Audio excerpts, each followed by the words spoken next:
નમસ્તે વિદ્યાર્થી મિત્રો, હાર્દિક સર એકેડમી યુટ્યુબ ચેનલમાં આપ સૌનું ખૂબ ખૂબ સ્વાગત છે। આજનો જે વિડીયો છે એમાં આપણે ચર્ચા કરશું 21મી જાન્યુઆરીના તમામ અગત્યના કરંટ અફેર વિશે। વિડીયો શરૂ કરું એ પહેલા લેક્ચરની પીડીએફ જોઈતી હોય, જૂના કરંટ અફેરોની પીડીએફ જોઈતી હોય તો તમે આપણી એન્ડ્રોઇડ એપ્લિકેશનની મુલાકાત લઈ શકો છો। ડિસ્ક્રિપ્શન બોક્સમાં તમને લિંક મળી જશે। પ્લે સ્ટોરમાં ડાયરેક્ટ હાર્દિક સર એકેડમી લખી અને સર્ચ કરશો તો પણ તમને પ્લે સ્ટોરની અંદર પણ આપણી એપ્લિકેશન મળી જશે। બાકી વધારે માહિતી જોઈતી હોય તો આ નંબર ઉપર વોટ્સએપ મેસેજ કરી શકો છો। એપ્લિકેશન ડાઉનલોડ કરશો ત્યાં પણ માહિતી મળી જશે। શરૂ કરીએ આજનો 21મી જાન્યુઆરીના કરંટ અફેરનો વિડીયો। બીજી વાત કરી દઉં કે 19 તારીખ સુધીની જે ટેસ્ટ હતી એ તો અપલોડ થઈ ગઈ છે। આજે 20 અને 21ની બંનેની એક સાથે અપલોડ થશે, બરાબર, યુનિટ ટેસ્ટ। અને વીકલી યુનિટ ટેસ્ટ આવે એમાં વીક 2 સુધીની અપલોડ થઈ છે, બરાબર। વીક 3 છે, બરાબર। ઘણા લોકો પૂછતા હતા કે વીક 3 ક્યારે આવશે, પરંતુ તમને જણાવી દઉં કે આપણો વીક 3 છે, બરાબર, એ 24 જાન્યુઆરી પછી આવે, જેમાં 24 તારીખ સુધીના કરંટ અફેર છે, બરાબર। 31 વાળો મહિનો હોય, બરાબર, તો 24 તારીખે આવે, બરાબર, વીક 3 ની ટેસ્ટ। અને બાકી 30 દિવસનો મહિનો હોય તો 23 તારીખે આપણે વીક 3 ની ટેસ્ટ આવે છે, બરાબર। બંને માટે ટેસ્ટ અને ઈ બુક બંને માટે 24 તારીખ સુધીનું આપણે કવર કરીએ છીએ, 31નો મહિનો હોય ત્યારે। ક્લિયર? ચાલો શરૂ કરીએ આજનો વિડીયો। બોડા તહેવાર છે, બરાબર, આની ભવ્ય ઉજવણી કયા રાજ્યમાં કરવામાં આવેલી છે? તો બોડા તહેવાર છે, ઓકે, આ હિમાચલ પ્રદેશમાં હાલમાં જ ઉજવાયેલો છે। તો ઓપ્શન એ આપણો આન્સર થશે। બોડા તહેવાર કઈ જનજાતિ ઉજવે છે? તો હાટી જનજાતિના લોકો છે, બરાબર, એ આ તહેવાર ઉજવે છે। તો ક્વેશ્ચનમાં આવી શકે કે બોડા તહેવારની ઉજવણી હાલમાં હિમાચલ પ્રદેશમાં થઈ, ઓકે, તો આ કઈ જનજાતિ ઉજવે છે? તો હાટી જનજાતિના લોકો છે, બરાબર, એ ઉજવે છે। આ તહેવાર છે, બરાબર, 1 મહિના સુધી ચાલે છે। કેટલા મહિના સુધી? 1 મહિના સુધી ચાલે છે। બાકી હાટી જનજાતિ કયા જિલ્લામાં જોવા મળે હિમાચલના, એવો પણ કદાચ ક્વેશ્ચન આવે તો વાક્ય આવી શકે। તો સિરમોર જિલ્લો છે હિમાચલ પ્રદેશનો, ત્યાં જોવા મળે। પણ રેર કેસમાં એવા ક્વેશ્ચન પૂછે, આના ઉપર ફોકસ બહુ નથી રાખવાનું, બરાબર। ફોકસ ક્યાં રાખવાનું છે? તો કે બોડા તહેવાર કોણ ઉજવે છે? તો કે હિમાચલ પ્રદેશ। કઈ જનજાતિ ઉજવે? તો કે હાટી જનજાતિના લોકો ઉજવે છે। બોડા તહેવાર વિશે થોડુંક જાણીએ તો સામુદાયિક એકતા અને સામાજિક બંધનને મજબૂત કરે છે, ઓકે। તહેવાર છે લોકનૃત્ય, લોકગીતો, પરંપરાગત વાદ્ય છે, બરાબર, એમાં આ નું પ્રદર્શન થાય છે। વસ્ત્રો પરંપરાગત હોય અને આભૂષણો પહેરીને લોકો આની અંદર ભાગ લે। ધાર્મિક વિધિઓ પણ થાય, પૂજા પાઠ પણ થાય આ તહેવારની ઉજવણીના સંદર્ભમાં। હિમાચલ પ્રદેશના બીજા અગત્યના તહેવાર મેળાઓની વાત કરીએ તો રેણુકાજી મેળો જે છે, બરાબર, એ હિમાચલ પ્રદેશનો પ્રસિદ્ધ ફેસ્ટિવલ છે। ફાંગલી ફેસ્ટિવલ છે એ પણ હિમાચલનો પ્રસિદ્ધ ફેસ્ટિવલ છે। આંતરરાષ્ટ્રીય લાવી મેળો પણ હિમાચલ પ્રદેશનો ફેસ્ટિવલ છે। હલદા તહેવાર છે એ પણ હિમાચલ પ્રદેશનો છે। અને કુલ્લુ દશેરા પણ હિમાચલનો પ્રસિદ્ધ ફેસ્ટિવલ છે। એના પછી કયા રાજ્ય છે એને પોતાનો 54મો સ્થાપના દિવસ ઉજવેલો? તો ત્રિપુરા, મણિપુર, મેઘાલય ત્રણેય ઉજવેલો છે। મણિપુરમાં તો પ્રેસિડેન્સ રૂલ ચાલે છે, રાષ્ટ્રપતિ શાસન છે। ત્રિપુરાના જે મુખ્યમંત્રી છે માણિક શાહ છે, અને મેઘાલયના કોનરાડ સંગમા। ક્લિયર? ત્રણેયના મુખ્યમંત્રી થઈ ગયા, અહીંયા તો છે જ નહીં, રાષ્ટ્રપતિ શાસન છે એટલે। તો એબીસી ત્રણેય આપણો જવાબ છે। હાલમાં જ 21 જાન્યુઆરી 2026 મેઘાલય, ત્રિપુરા, મણિપુર, બરાબર, બધાએ પોતાનો 54મો સ્થાપના દિવસ ઉજવેલો, ઓકે। 21 જાન્યુઆરી 1972ના રોજ મણિપુર, ત્રિપુરા, મેઘાલય છે એને ઉત્તર પૂર્વીય પ્રદેશના પુનઃગઠન અધિનિયમ 1971 હેઠળ પૂર્ણ વિકાસ પામેલા રાજ્યનો દરજ્જો પ્રાપ્ત થયો હતો।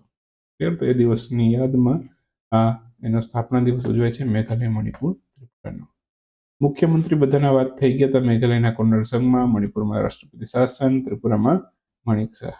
રાજ્યપાલની વાત કરીએ, ઓકે, તો મેઘાલયના રાજ્યપાલ CH વિજયશંકર છે, મણિપુરમાં અજય કુમાર ભલ્લા અને ત્રિપુરામાં N ઇન્દ્રસેના રેડ્ડી છે। WTO, બરાબર, એમણે પોતાની 31મી વર્ષગાંઠની ઉજવણી કરી હતી। WTO નું હેડક્વાર્ટર ક્યાં આવેલું છે? તો સ્વિટ્ઝરલેન્ડના જીનેવાની અંદર છે, ઓપ્શન એ આપણો આન્સર થશે। WTO, WHO બંનેનું સ્વિટ્ઝરલેન્ડના જીનેવાની અંદર જ આવેલું છે, બરાબર। WHO નું કે પણ તો પણ ત્યાં, WTO વર્લ્ડ ટ્રેડ ઓર્ગેનાઇઝેશનનું કે તો પણ ત્યાં છે। 31મી વર્ષગાંઠ છે, 1 જાન્યુઆરી 1995ના રોજ છે WTO ની સ્થાપના થઈ હતી। વર્લ્ડ ટ્રેડ ઓર્ગેનાઇઝેશનનું નામ છે. કુલ 166 એના સભ્ય દેશો છે. શરૂઆતમાં એનું નામ ગતિ હતું. ગતિનું ફૂલ ફોર્મ થાય general agreement on trade and tariff. બરાબર, ટેરિફ્સનું નામ અત્યારે ખૂબ ચર્ચામાં છે. સીગેટ LPMS, ઓકે, એનું ઇન્ટિગ્રેશનનું ઉદ્ઘાટન થયું છે. કયા રાજ્યમાંથી કરવામાં આવેલું છે? આ ત્રિપુરા ખાતેથી કર્યું છે. ત્રિપુરાના અગરતલા ખાતે તેનું ઉદ્ઘાટન કરવામાં આવેલું છે. સીગેટ અને LPMS.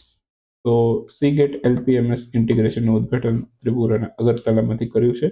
ઇન્ટિગ્રેશન છે એ ઇન્ટિગ્રેટેડ ચેકપોસ્ટ અગરતલા છે ત્યાંથી અમલમાં આવ્યું હતું. નાણાં મંત્રાલય હેઠળના CBIC દ્વારા આ લોન્ચ કરવામાં આવેલું છે. CBICનું ફૂલ ફોર્મ થાય central board of indirect taxes and customs. એનું ફૂલ ફોર્મ છે.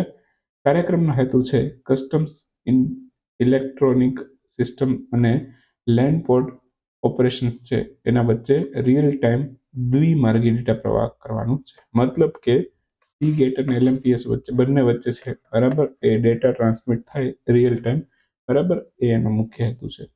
તો જે સીગેટ નથી, ICE ગેટ છે. એનું ફૂલ ફોર્મ થાય છે, અહીંયા એક આ રહી ગયો છે લગભગ. તો ICE ગેટ છે ઇન્ડિયન કસ્ટમ ઇલેક્ટ્રોનિક ગેટવે અને કસ્ટમ્સ માટેનું ડિજિટલ પ્લેટફોર્મ છે. જ્યારે LPMS છે એ લેન્ડ પોર્ટ મેનેજમેન્ટ સિસ્ટમ છે, જે લેન્ડ પોર્ટ્સની કામગીરી માટેનું ડિજિટલ પોર્ટલ છે. તો બંને વચ્ચે ડેટા ટ્રાન્સમિટ કરવાનો રિયલ ટાઈમ, બરાબર, એનો મુખ્ય હેતુ છે. ક્લિયર?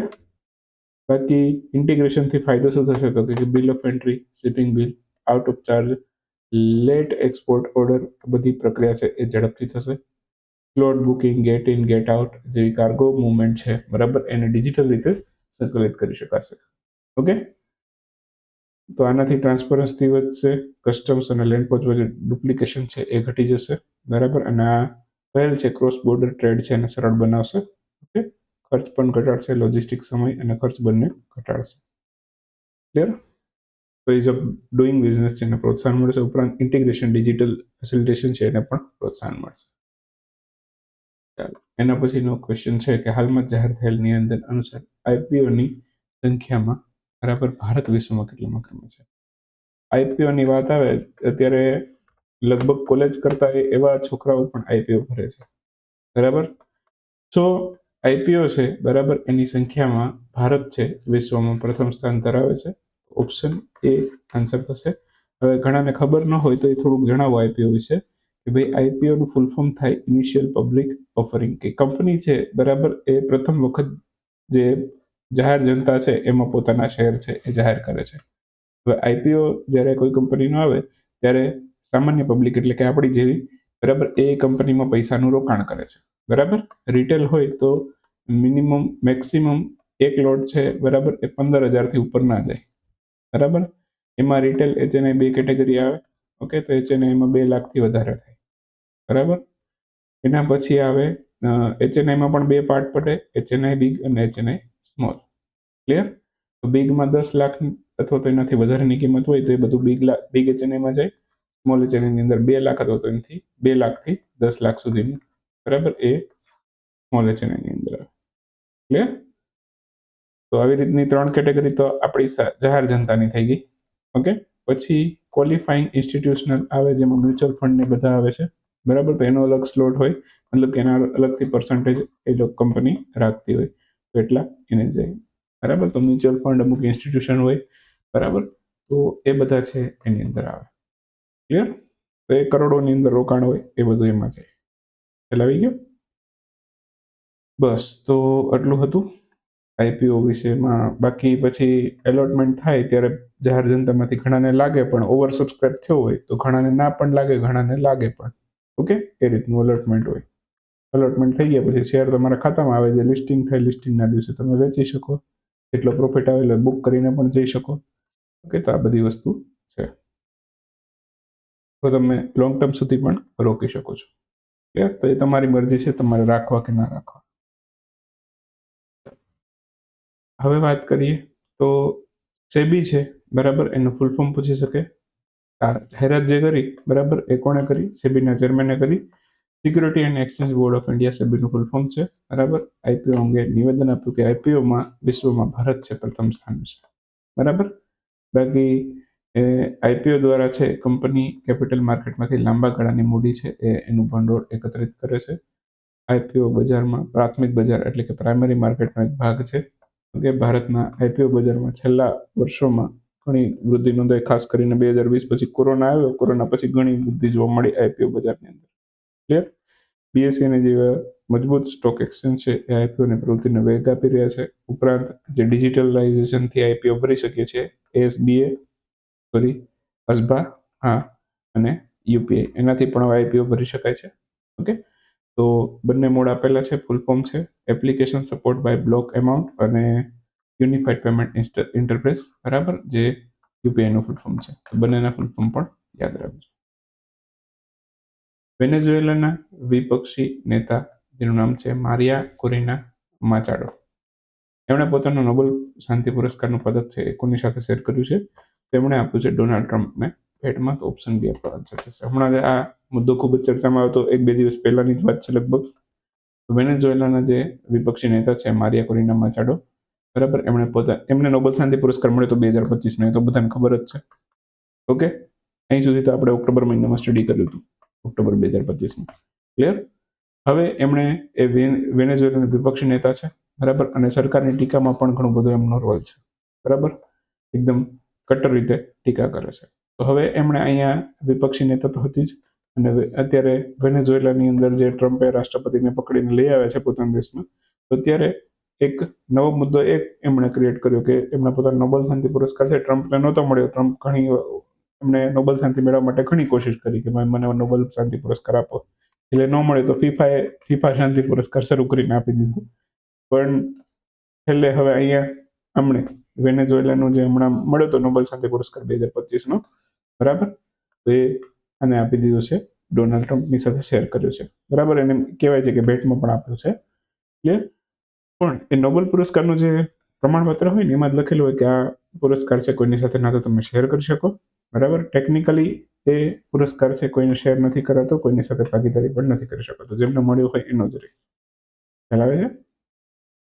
ચાલો, તો નામ તો એમનું જ રહેશે નોબેલ શાંતિ પુરસ્કારમાં, મારિયા કોરિના માચાડો.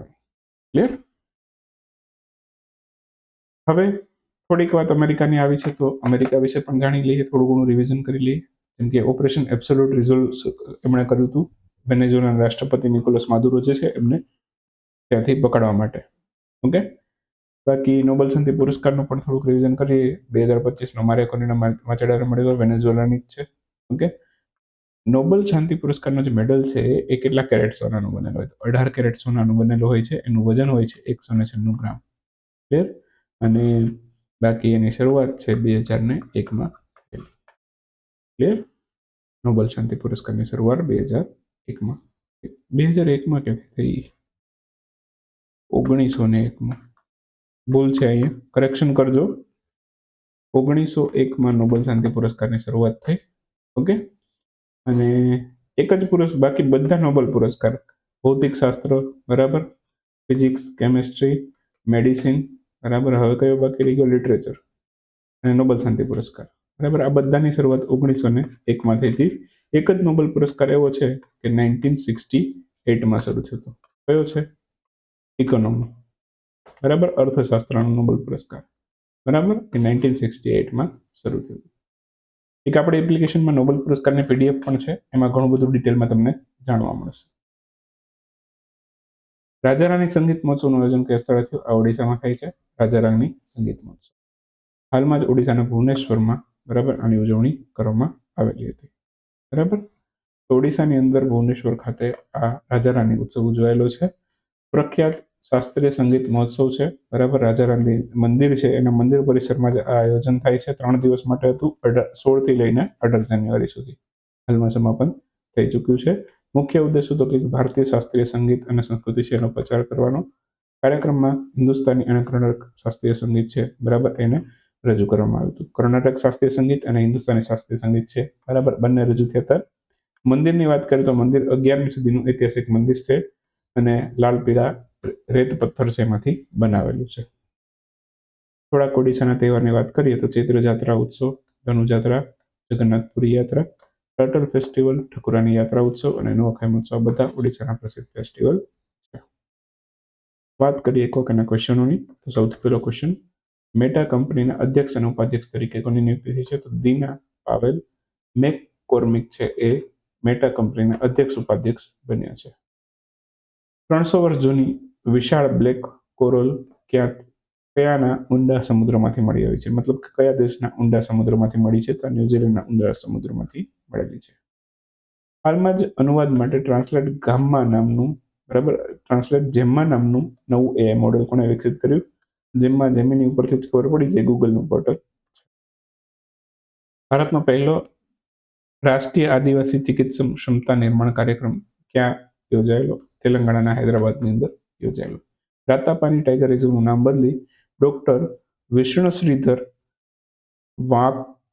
વાકણકર ટાઈગર રિઝર્વ છે એ રાખવામાં આવ્યું છે.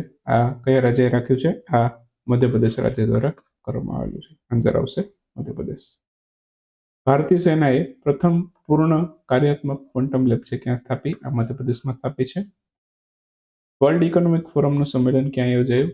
સ્વિટ્ઝરલેન્ડના દાવોસમાં થાય છે વર્લ્ડ ઇકોનોમિક ફોરમનું સંમેલન. કબડ્ડી ચેમ્પિયન્સ લીગ 2026 ને પ્રથમ સત્રની આયોજન અથવા તો મેજબાની કોણ કરશે? આ હરિયાણા સરકાર કરશે. દાયકાઓ જૂના મુદ્દાને સુધારવા માટે જમાબંધી જમીન રેકોર્ડમાં સુધારા કરનારું રાજ્ય કયું બન્યું છે? આ કર્ણાટક બનેલું છે. હાલમાં જ યોવેરી મુસેવેની એ કયા દેશના રાષ્ટ્રપતિ તરીકે પુનઃ ચૂંટાયા છે? તો આ યુગાન્ડાના રાષ્ટ્રપતિ તરીકે ચૂંટાયા છે.